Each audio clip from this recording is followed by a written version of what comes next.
Est-ce que vous appelez au calme, tiens, vous ? Évidemment qu'on appelle au calme. Évidemment qu'on appelle au calme. Enfin, je veux dire, ce qui se passe depuis 48 heures est scandaleux. Je veux dire, vous appelez au calme en demandant qu'on décrète l'état d'urgence. Rien ne justifie. C'est une façon d'appeler au calme ? Je sais pas si c'est l'état d'urgence. Enfin, c'est ce que vous demandez. C'est ce que demande Éric Zemmour. C'est ce que demande Éric Ciotti. Pas Marine Le Pen. Éric Zemmour et Éric Ciotti ne sont pas dans mon parti et pour l'instant Marine Le Pen n'a pas clairement demandé l'état d'urgence. Pour l'instant on a une réunion de crise qui est une réunion de com du président de la République qui fait des images. On attend des actions. Je suis toujours choqué de voir que NUPES a du mal à condamner ce qui se passe dans la rue, c'est-à-dire on se donne le droit à des crimes et des délits pendant des nuits entières. Enfin, je veux dire, le crime qui a été commis ici, c'est qu'un policier a tiré sur un jeune de 17 ans. Et qu'avez-vous à dire là, calme, mais comment vous voulez les condamner puisque Jean-Luc Mélenchon lui-même les a attisés. Jean-Luc Mélenchon a appelé à ces débordements. Il les a appelés, il les a suscités. Mais personne n'appelle à des débordements. Relisez les tweets. Mais personne n'appelle à des débordements. C'est irresponsable. C'est cynique. Attendez. Vous pourriez aller à cette marche blanche, vous, Franck Alizio ?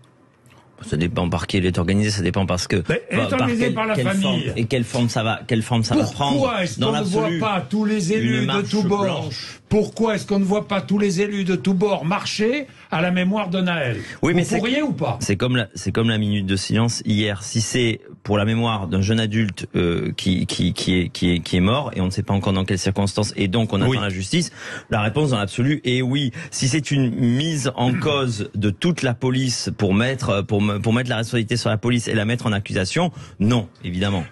Juste un chiffre sur le refus d'obtempérer pour voir comment quand on met ça en perspective, les refus d'obtempérer en 1993, c'est pas il y a 50 ans, c'est il y a 60 ans. En 1993, 1000 refus d'obtempérer par an en France. Aujourd'hui, 25 000 refus d'obtempérer en France. C'est le signe, c'est le symbole d'un ensauvagement de notre société. C'est le sisme de 30 ans de laxisme. Et évidemment, les policiers sont face à ça. Quand vous avez un refus d'obtempérer qui explose, il faut s'interroger sur leurs conditions de travail. C'est pas non plus au gouvernement de vous tromper là, je crois. Depuis le début, une politique de sécurité, une politique de tolérance zéro, eh bien, il ne serait pas mort, le jeune adulte. Il serait en prison. Voilà. Et en prison, il aurait été. Mais en prison, à quel titre ?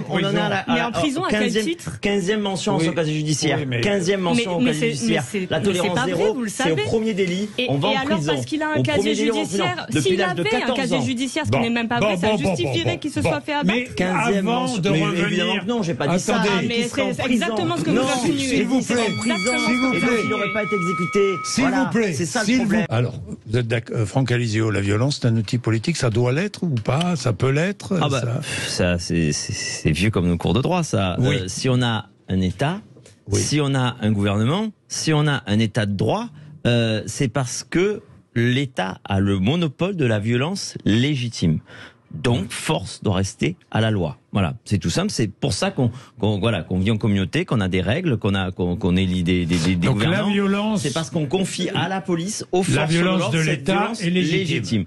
Moi, je ne qualifierais pas ce qui se passe la nuit en ce moment de violence politique. C'est de la violence tout court. C'est du désordre tout court. C'est des crimes et des délits tout court. Donc, ils doivent être sanctionnés par ceux qui sont détenteurs de la violence légitime pour rétablir l'ordre. Je rappelle que les policiers sont les agents de la paix.